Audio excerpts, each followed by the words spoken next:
Bino din kabay na makikilaan, mayroong adlaw o welcome sa tuwag panag-uban, kinigiyapos Dubal di Otso, Manuel Lord Kinigi. Kaman ato si Nestor Linggo-Linggo. O ato nga makauban, ata karon din sa Tangub City makikilaan na nabot sa bypass operation, gagiyapay gayon. Managlaing bypass operation, gagiyapay gayon sa kapulisan. Uman ang PDEO o Tangub City Police Station mga personnel. No? Duha ka managlaing bypass operation o umapa nga may lisgutanan labi na sa nagsigabot usab ang eleksyon at makauman din nga maina sa kabayan sa tuwang hipis kapulisan sa tangkog nga si Police Lieutenant Colonel Marlo Vicias at makauman Police Lieutenant Michelle Santos di maina maing adlaw kanimo. Good morning Isarna sa friend nato sa media sa DXDD in behalf ni Police Lieutenant Colonel Marlo Vicias kini si Police Lieutenant Michelle Santos, isip WSPD Admin PCR Officer diri sa Tangub City. Kagahapong adlaw nagpaygayon kita og duha ka bypass operation diri sa ato ang syudad. Diin ang unang nga operation ato kining gipahigayon anang buntag sa may alas 10 kapin kung kulang dito sa Purok Bugumbilya, Barangay Maluro, Tangub City. Nga diin nagresult kini og naaresto nato ang isa ka suspect dito, no, lalaki. Tapos na-confiscate nato ang mao kini nga mga sa iyang posisyon, no, isa ka heat seal transparent plastic sachet, no. So this is a suspected containing crystalline substance. So believed to be shabu. Dayon aduna pay upat, no, 4 pieces small heated sealed transparent plastic sachet. Then suspected substance yapon believe nato nga shabu kini. And uban pa na mga drug paraphernalias. O kini ato dayon kining and also na dito nakuha po nato ang ato ang mark money nga serve as a during sa atong bypass. So naakuha nato dito sa iyang posisyon. And then kining pag-operate with the presence kini sa ato ang barangay officials, then of course sa ato ang DOJ representative and the media. And sa pagkahapon usab aduna na pud kitay isa ka bypass operation nga gipahigayon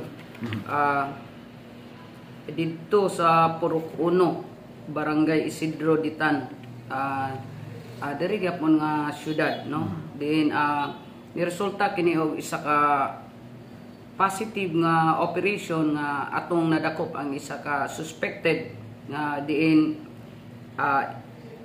lalaki gyapon siya, no, nga businessman o kini siya lumulupyo dito sa Tubod, Lanao del Norte. So ang atong napalit dito sa iyaha is isa ka heat seal transparent plastic sachet in rectangular shape containing white crystalline substance believed to be shabu. So ang atong nakuha dito sa iyang posisyon mao kini ang sumusunod. 2 big pieces of heat-sealed rectangular transparent plastic sachet containing white crystalline substance believed to be shabu. Then 4 small rectangular sachet containing white crystalline substance believed to be shabu. 1 piece improvised toter, 1 piece of course the bypass money, and with money amounting to 380 with the different denomination and other drug paraphernalias.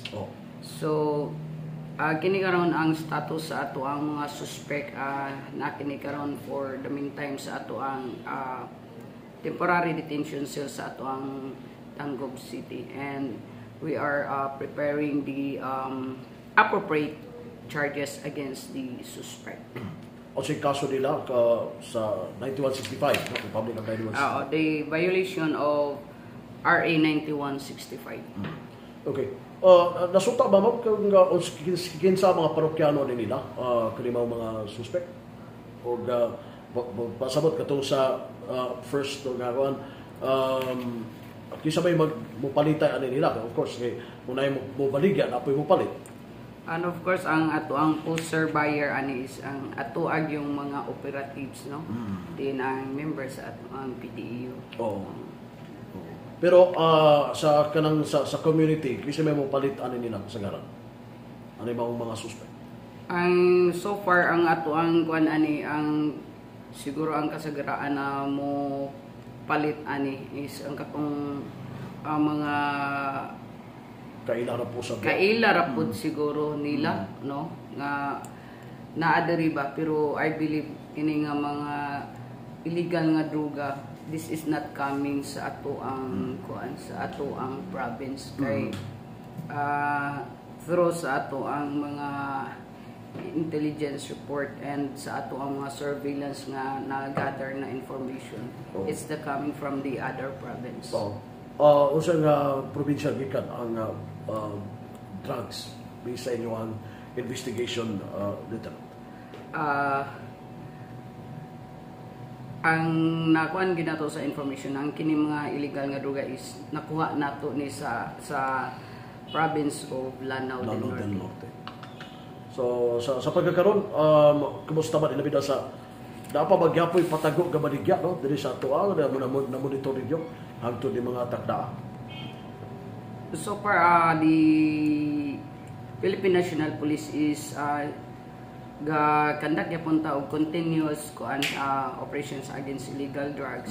So atong dinamonitor kay posible man yun nga ang mga tao magod karon is in and out since ang ato ang province is naka-connect man duha ka province, so through atong aning ato ang Panggilby Bridge, so posible gyud nga naagi mga kuan anytime makasulod ang ato ang illegal nga droga diri sa ato ang area.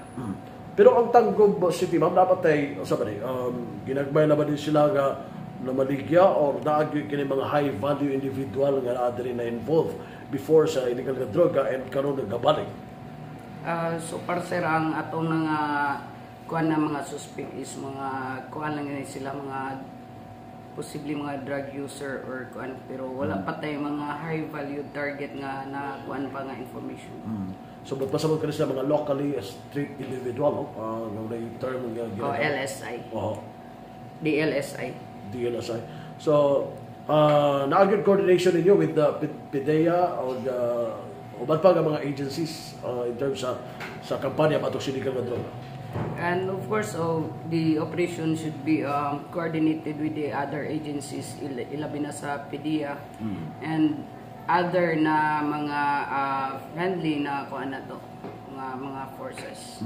Pero naamag kay operatiba mga atang diha sa checkpoint diha mismo sa before maabot sa Tanggob, no, kay naman ang Panggilby Bridge na naibutang sa Tanggob before ta maabot diri sa tuwa sa Misamis Occidental ang gikan sa Lanao del Norte na kay mga operatiba diha nganong makalusot magyapon.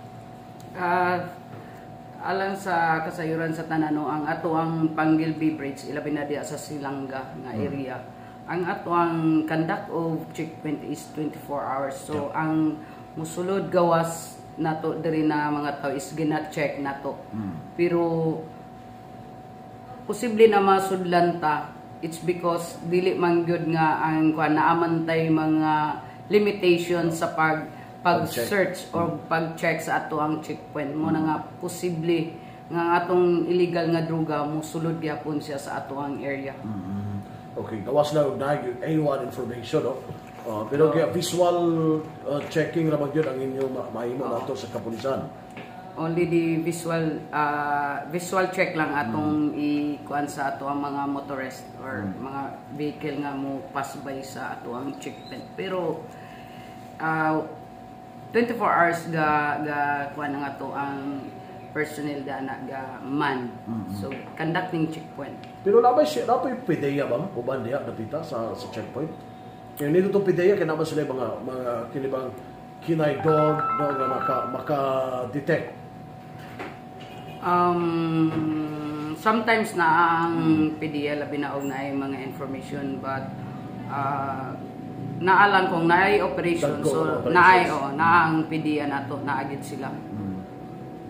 I see. Salamat kay Nabot yan, ma'am. And ari ko no, sa labi na sa kining nagkadoon lamang yun, no, ang eleksyon. By the way, kamusta man ang atoa ang Tangub City in terms sa maghihimo ninyo nga mga pagpangandam sa nagkadoon lang yun, no, pila na lang ka mga days and weeks no, sa paggayon nining maong eleksyon.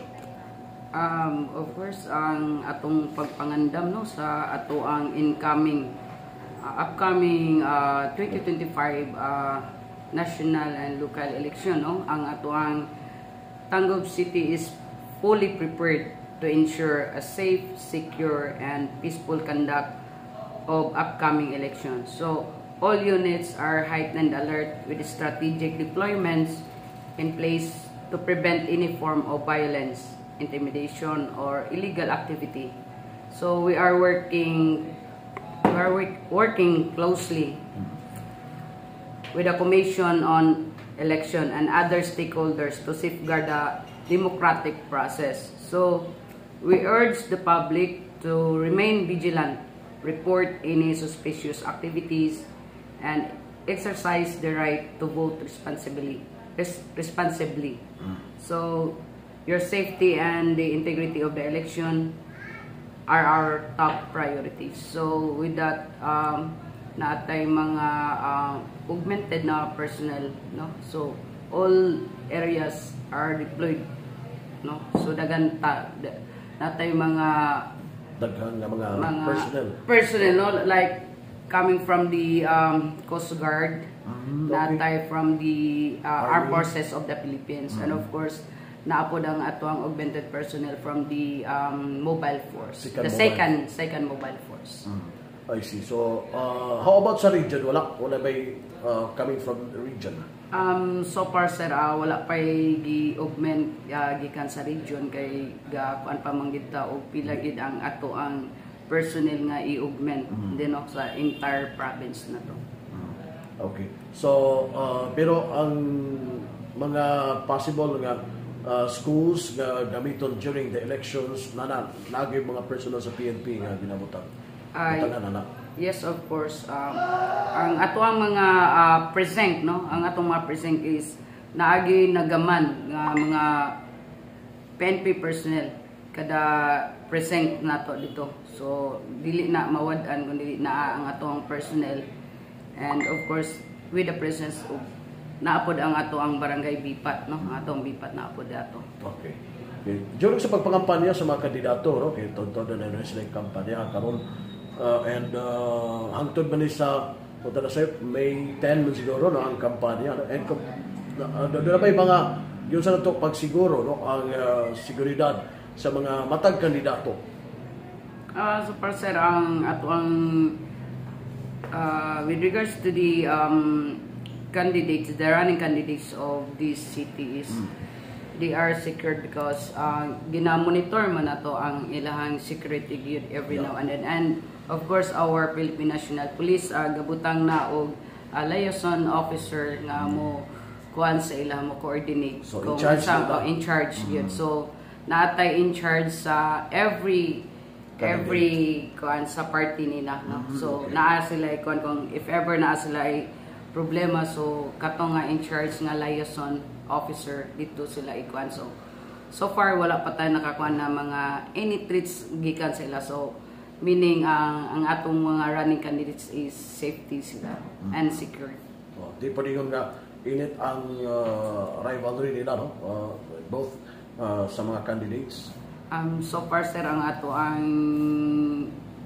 through information and monitoring nato sa ila is kuan gyud kayo bugnaw man ang kuan, so wala gyud ang sports lang makita man nato nila na sometimes makita nako mag say hi hello ana sa kuan, wala pa gyud na naay kagubot sa kadiri sa kuan, so wala pa poy na report nga ingana nga mga insidente. So kinatibuk-an sa seguridad sa Tangub wala tay mga threat na daw.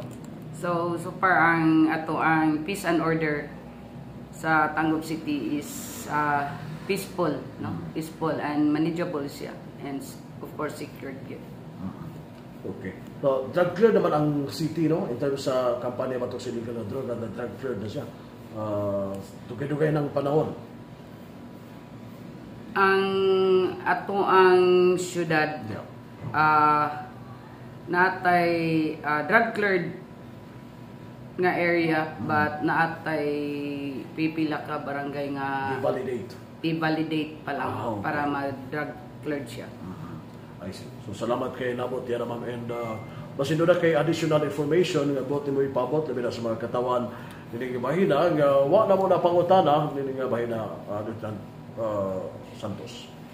Okay, agi og katapusan nga statement akong giawhag ang mga katawan ilabi na karong panahon na nga nagkaduol ng atong eleksyon and of course dili anta maka-focus kundi of course sa atong mga illegal nga activities kung any information nga makakuha man gani ta try to report sa amo ang not try but i-report gyud dayon sa amo ang station para ato ang himuan o action no para masulba dayon ang problema para dili na makuan. And of course katong i-appeal ko na lang ang campaign against sa lost firearms no for those gun holder nga wala pa na renew or katong unrenewed firearms o katong mga ihalas na mga kuan kung napaman gani sa inyong posisyon kung pwede inyo na lang nang i-surrender diri sa amo ang opisina no so, dili na lang dili lang nato ulato na ang atong kapulisan mag-apply og search warrant no kay kung i-voluntarily surrender na to so wala na sila kaso so, kay naka-deposit naman sa ato ang opisina so please akong giawag ang mga katawan kung kinsa man gani diha nga unrenewed firearms o katong mga ihalas no wala na declare na mga firearms or any explosives ilang i-surrender diri sa ato ang kuan sa ato ang istasyon. And of course ang ato ang illegal gambling diha no o police atong mga kabaranggayan no dili lang ta magkandak ana no nga mga illegal gambling so ato nang sugpuon kay once nga naamanggoy mga illegal gambling sa atong barangay mo na isa maka-trigger sa atong peace and order kay diha na dayon ang mga petty crimes nga mahitabo. And dugang gyud sa kalisod no. And of course atong tutukan ang ato ang illegal nga droga no. Kay dili ta gusto nga mukulyanap ni no. Again and again sayang ang ato ang fight against illegal drugs unya mobalik na sadta no. So muna nga akong giawhag ang tanang kabatan-unan not only kabatan-unan kay nakabalog yapon ta nga even ang mga katong mga sakto ng pangidadaron nagkuan gyapon sila gayus gyapon sila na mo which is dugang sa atong kalisod og ang ato ang krimen mo taas pud ato ang crime rate no.